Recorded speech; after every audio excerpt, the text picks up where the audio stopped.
Shall we begin? Yes. Hawak ko rito sa harap ko ang testamento ni Don Vicente. Since, sad to say, we were expecting such an eventuality, matagal nang binuo ni Don Vicente ang dokumentong ito.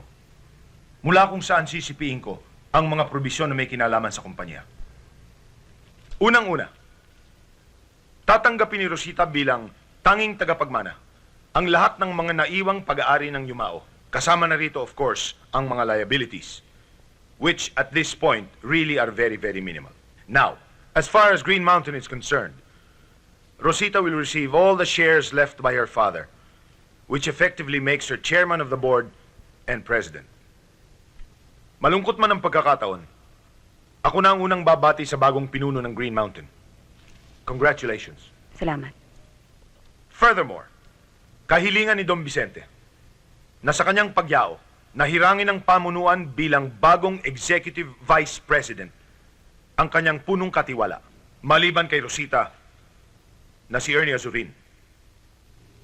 Thank you. Kailangan pa natin pagbutuhan yan, formally. Pero kung yan ang kahilingan ng papa, wala akong tutol. Congratulations then, Ernie. Well, I guess that's just about it. Except for a few minor details and mechanics. Igagawa ko kayo ng mga kopya at padadala ko sa inyo ang mga papeles na kailangan pampirmahan. Salamat, Attorney. Salamat din sa pakikiramay at sa suportang ipinamalas ninyo. Sa panahong ito, hinihingi ko sa inyong lahat ang inyong tulong at pangunawa. Ang inyong kapatawaran, kung nararapat. For the company, for ourselves. And now before we go, I'd like to announce to you my first appointment. Sa posisyong iiwanan ko ngayon bilang Vice President for Special Projects, si Andy Abrigo.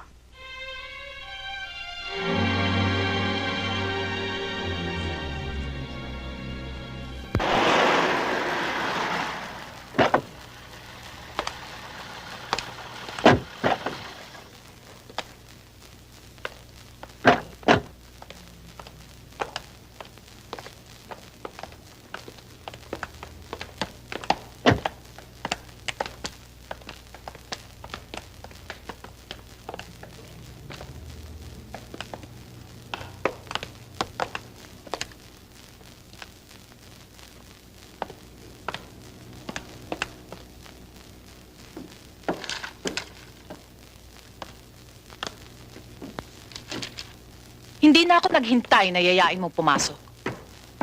Hindi naman natin kailangang magbulahan eh. Alam naman nating sa asawa ko ang bahay na ito. Isa pa, hindi ka na magtatagal dito. 50,000.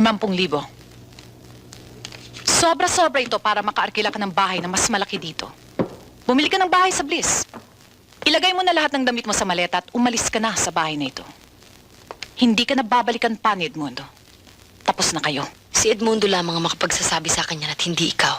Umalis ka na sa buhay ng asawa ko. Nagkatasan mo na siya ng husto.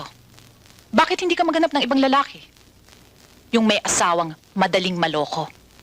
Huwag mo akong tratuhin katulad ng ibang babae ng asawa mo. Hindi ako... Tumatanggap ka ng pera sa asawa ko buwan-buwan, di ba? Regular mo rin siyang pinagseservisyon sa... That makes you a... Right?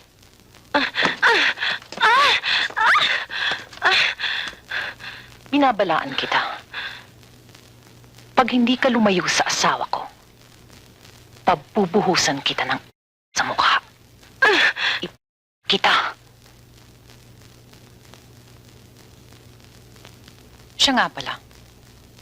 Mula ngayon, mayor na ulit ang itatawag mo sa mister ko. Nakakahiya namang huwag maging magalang, hindi ba?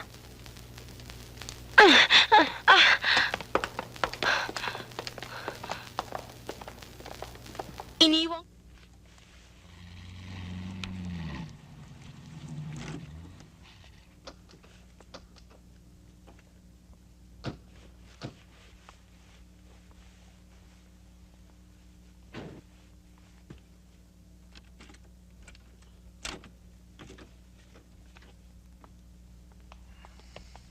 Pakisara lang, please. Halika rito.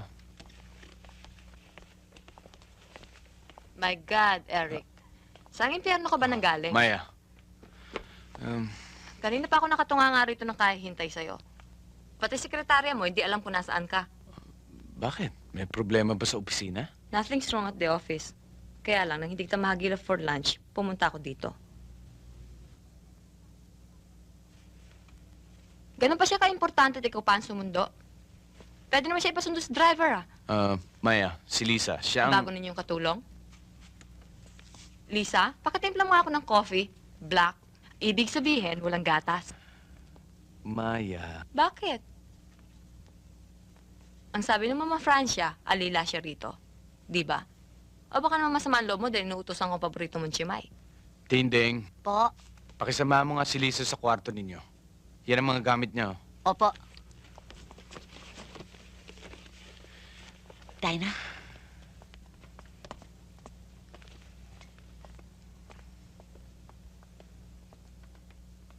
Believe din ako sa kanya. Matapang. Hanga rin ako sa kanya. Matapang ang hiya ang ibig ko sabihin. At pagkatapos natin maglinis ng sala, komedor, at ibang kwarto sa ibaba, pagtulong-tulungan naman natin linisin ang mga kwarto sa itaas. Tinding, nasabi mo na ba sa kanya ang mga magiging obligasyon niya dito? Yes, ma'am. O sige, maglinis ka na dun sa aking banyo. Opo.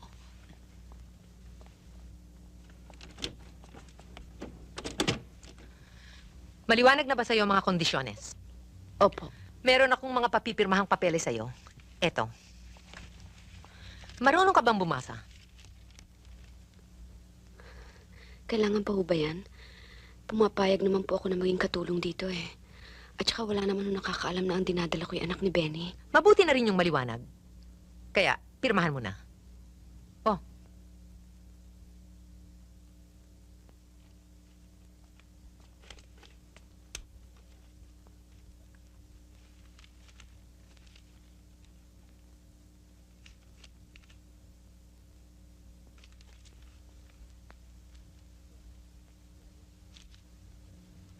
Bueno, dalian mo na yung ginagawa mo at mag-uumpisa ka na sa pagtatrabaho.